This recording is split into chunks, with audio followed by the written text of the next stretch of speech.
The Mayans built their cities to touch the sky. Massive stone temples rose above the jungle canopy, each step carved for the gods to see. But the gods they worshipped were not gentle. They demanded blood. For the Mayans, life was a debt, one owed to the gods who had created the world from sacrifice, and that debt could only be repaid in one way, by giving life back. Sacrifice wasn't a side ritual. It was at the heart of their religion. Every ceremony, every festival, every victory in war had the same question hanging over it. Who would be given to the gods? The priests said the gods were watching from the heavens, waiting for their gifts. The people believed them. And when the drums began to beat, everyone knew what was coming. The day the chosen were taken. Sacrifice victims didn't always come from war. Some were prisoners captured in battle, but others were chosen from among the Mayans themselves. In certain rituals, young men or women were selected because they were pure, beautiful, or carried symbolic meaning. Once chosen, there was no escape. On the morning of the ritual, the victims were painted in bright colors, red for blood, blue for the sky, yellow for the sun. Feathers were placed in their hair. Jade beads hung around their necks. The colors made them look like living offerings. They were paraded through the streets so the whole city could see. The crowd watched in silence. Mothers held their children close. Some prayed. Others only stared, knowing the sacrifice was meant to keep the sun rising and the rains falling. The steps to the sky. The journey to the top of the temple was slow. The steps were steep, built to make the climb difficult, to show respect to the gods above. Drums pounded in a deep rhythm. Shell trumpets screamed across the plaza. The priests led the victims upward, their long feather headdresses swaying with each step. From the top, you could see the whole city, the market stalls, the houses, the jungle stretching to the horizon, and below, thousands of eyes stared up, waiting for the moment they had come to see. The stone table. At the summit stood a large stone altar, polished from years of use. It wasn't smooth. Small channels had been carved into its surface to let liquid flow away. For strong men held the victim down. The priest, dressed in jaguar skin, stood ready with a blade made of sharp obsidian. The black glass caught the sunlight. It could cut through skin as easily as a drop of water slices into sand. The heart for the gods. The most famous Mayan sacrifice was the removal of the heart. According to accounts, the priest would raise the blade high, call to the gods, and then drive it into the chest. The obsidian sliced through muscle, ribs, and flesh. In moments, the heart was lifted into the air, still beating. The crowd below erupted, shouting, praying, crying. Some fell to their knees. The priest would hold the heart toward the sun, offering it to the gods before placing it into a sacred vessel.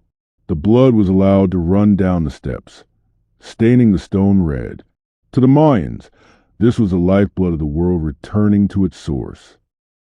The game you couldn't win. Sacrifice didn't always happen on the temple steps. Some victims met their fate on the ball court. The Mayans played a deadly version of a rubber ball game, where the goal was to pass the heavy ball through a stone ring without using hands or feet. But in certain ritual games, the losers, and sometimes even the winners, were sacrificed. It wasn't sport. It was theater for the gods. The game symbolized the struggle between life and death, day and night. And when it ended, the losing team's captain would be taken to the altar. His death was meant to keep the cycle of life moving. Into the Sacred Cenote. Not all sacrifices involve blades. In the city of Chichen Itza, a deep natural well known as the Sacred Cenote became a place of offerings. Archaeologists have found gold, jade, and pottery at the bottom and human bones. Victims, often young women, were thrown alive into the cenote as a gift to the rain god Chak. Some may have drowned. Others may have been pulled from the water later and sacrificed in a different way. To the Mayans, water was life. Giving life to the water was one of the greatest gifts they could give. The painted captives. When the Mayans captured enemies in war, they often saved the highest-ranking ones for sacrifice. These captives were painted in blue, a color linked to death and the gods. They were kept alive until the day of the ritual. Sometimes they were forced to dance, drink, and sing before their deaths. The celebration wasn't for them. It was for the gods who would soon receive them. And when their time came, they too climbed the temple steps, knowing that their blood would mark them as part of the eternal story. Blood on the corn. Mayans didn't believe blood was just for killing. It was a sacred substance, the food of the gods. Even kings and priests would draw their own blood, cutting their tongues, ears, or even genitals, to offer drops to the gods.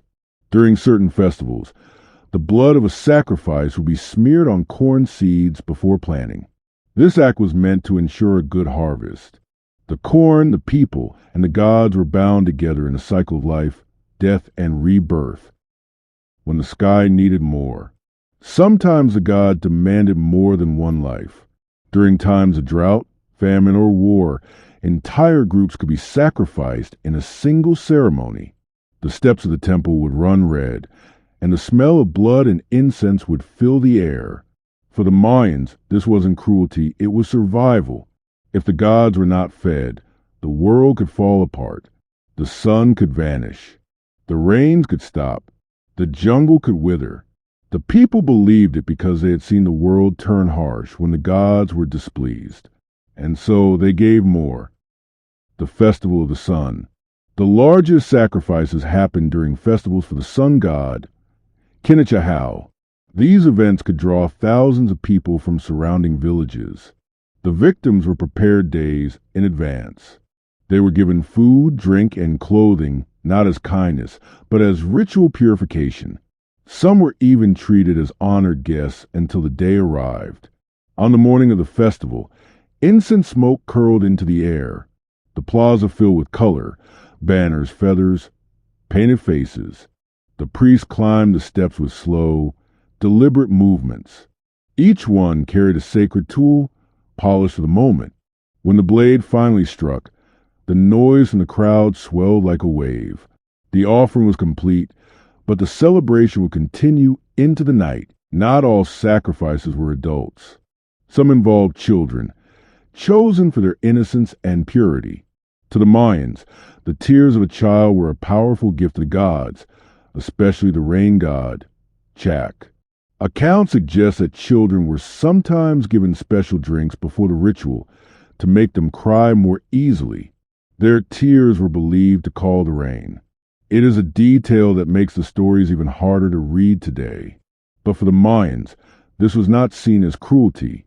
It was a sacred exchange, a life given for survival of the many, the captains of war. When rival kingdoms clashed, the Mayans fought not just for territory, but for captives. A captured enemy leader was worth more alive than dead. These men would be displayed in chains, their arrival announced with drums and shouts. The day of their sacrifice became a public show of power, proof that the gods favored the victors. The execution itself was designed to humiliate as well as kill. Some captains were sacrificed in the ball court, forced to play before the gods and people who would soon watch them die. Others were taken straight to the altar, their hearts offered in the same moment their names were cursed. The blood of kings. Even rulers were not beyond the reach of sacrifice. In some cases, a defeated king could be captured and offered to gods as enemies. This act sent a clear message, not only to the defeated people, but to the gods themselves. It was a way of saying, the power you once gave this man now belongs to us. In rare times of crisis, Mayan rulers would even offer their own blood, believing that their sacrifice could restore balance to the world. The jungle remembers. Today, the temples still stand. The stone steps are worn smooth from centuries of feet climbing toward the sky. The altars are silent, but if you stand there in the heat, surrounded by the jungle, it's easy to imagine the sound of drums and the smell of burning incense.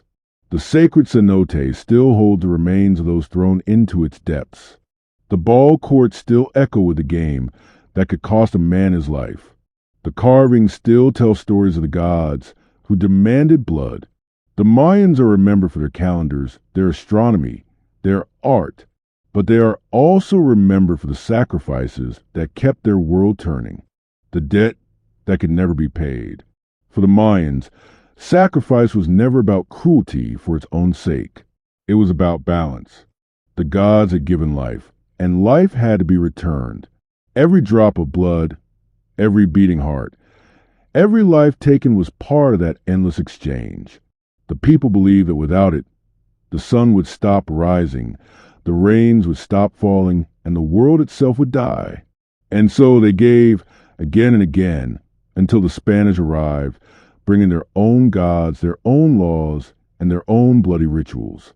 The silence after the drums. When the Spanish conquest entered the great Mayan cities, the temples fell quiet, the drums stopped, the altars grew cold, but the stories never vanished. They were carved into stone, painted on walls, whispered through generations. And today, as we uncover more of their cities and study their writings, we are reminded of a truth that is as old as civilization itself. The price of faith can be as high as life itself.